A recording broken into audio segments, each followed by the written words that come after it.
என்னைக்காச்சும் நீங்கள் நம்ம இறந்ததுக்கப்புறம் யார் நம்மளை சுற்றி உட்காந்து அழப்போகிறாங்க, யாரெல்லாம் வந்து நம்ம இறந்துட்டோம் அப்படின்றதுக்காக வருத்தப்பட போகிறாங்க அப்படிங்கிறத பற்றி யோசனை பண்ணியிருக்கீங்களா? ஸோ அப்படின்னு சொல்லி ராபின் சர்மா வந்து who will cry when you tie அப்படிங்கிற புத்தகத்தில் பொதுவாக வந்து ஒரு கேள்வியாக ஒரு டைட்டில் வச்சு எழுதியிருக்காரு. என்ன சொல்ல வராரு அப்படின்னா, நம்ம உயிரோடு இருக்கும்போது முக்கியமாக நம்ம சந்தோஷமாக இருக்கணும். அதை தவிர்த்து முடிஞ்ச அளவுக்கு நம்ம மற்றவங்களுக்கு உதவி செய்கிற மாதிரி இருக்கணும். மற்றவங்கள இம்பேக்ட் பண்ணுற மாதிரி, நல்ல முறையில் இம்பேக்ட் பண்ணுற மாதிரி நம்ம ஏதாவது செய்யணும் அப்படின்னு சொல்லி சொல்கிறாரு. எவ்வளவு டெக்னாலஜி வந்து வளர்ந்து இருந்தாலும் கூட நம்ம பக்கத்து வீட்டுக்காரன்ட்ட கூட போய் பேசுறதுக்கு ரொம்ப ரொம்ப தயங்குறோம்.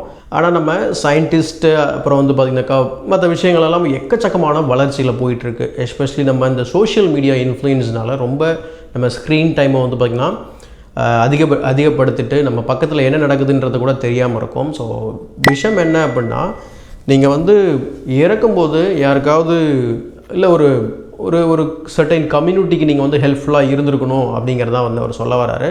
இது கம்ப்ளீட்டாக வந்து அவரோட மிக்ஸ், அவர் நிறைய புத்தகம் எழுதியிருக்காரு. அதோட மிக்ஸ் மாதிரி தான் இது. ரொம்ப சிம்பிளாக வந்து ஒவ்வொரு லெசன் வந்து பார்த்திங்கன்னா ஒரு பேஜ் தான் இருக்கும். ஸோ ரொம்ப சிம்பிளான ரீட், ஒரு 2-3 ஹவர்ஸில் நீங்கள் வந்து ஈஸியாக படிக்க முடியும். ஸோ ராபின் சர்மாவோட Who will cry when you die?